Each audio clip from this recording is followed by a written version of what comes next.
Okay, so today we're going to talk about division. When we talk about division, I want you to think about grouping. We are putting things into groups. So let's say we had the problem that Sarah was having a party. She has 4 tables at her venue, and she has 16 people coming to this party. How many people is she going to put at each table? Well, here I have my 4 tables, and I'm going to add 16 people equally to these tables. So what I'm going to do is I'm going to take a person, and I'm going to put a person at every table.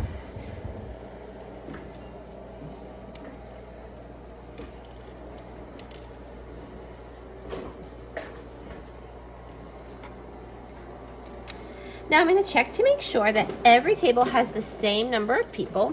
So they all have 4 people sitting at the table. So how many people can sit at the tables at Sarah's party? So each table is going to have 4 people. I can think of this as saying 16 divided by 4 tables gives me 4 people at every table. I can also say that 4 people at each table times 4 tables gives me 16.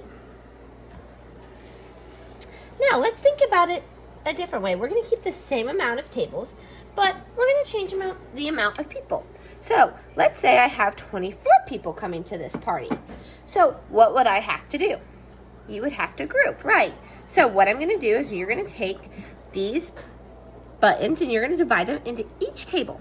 So you're going to put some at each table until they're equal. I'm going to start by placing 2 at each table because I know I have a good amount yet. I'm going to keep placing 2, so technically we're skip counting now by 2 to put as many to this table as we can. 2, 2, and 2. Okay, so now if I look at my tables, I should have 6 people at my tables. So how would we say this? We would say that 4 tables times 6 people gives us 24 people. We could also say we have 24 total people. Those are our buttons.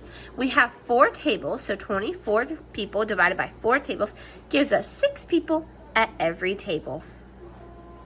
Okay, now what happens if we change the amount of people but add more tables?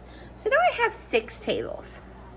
So if I have 36 people coming to our party, I have to think about how many people are going to sit at each table.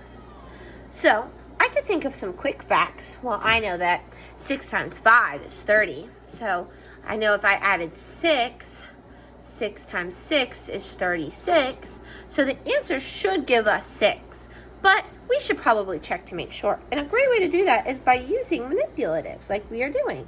So what we're going to do is we're going to place 6 people at every table to see if we can get the correct answer.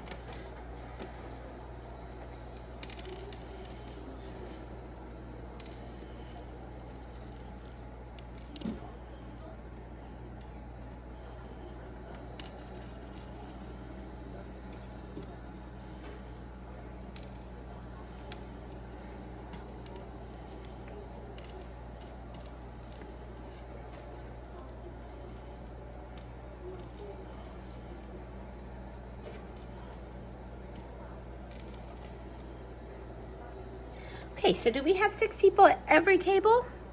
Yeah, we do. So your quick fact worked. We can also see by putting 1 person at every table until we run out of buttons, we still get 6 people at every table. So how do we say this as a division problem? We would say 36 people divided into 6 tables gives us 6 people at every table. We can also say that 6 people at 6 tables gives us 36 people. So this is how we use our manipulatives to help us solve division or multiplication problems. And we don't have to use any kind of manipulatives. As we can see, we use tape and buttons here. So we can use buttons, tape, paper, fraction circles, markers, dots, anything that's going to help you. If we were going to use this as a multiplication, we could say, oh, we could just, if we didn't have the tape and we just had buttons, we could just put them in little piles and say this is one group, this is 2 groups, and so on and so forth to help find our answer. So when we make sure we're doing math problems, we can make sure we're drawing them out to help us, one, understand what we're solving, but two, to help us check our work and our answers.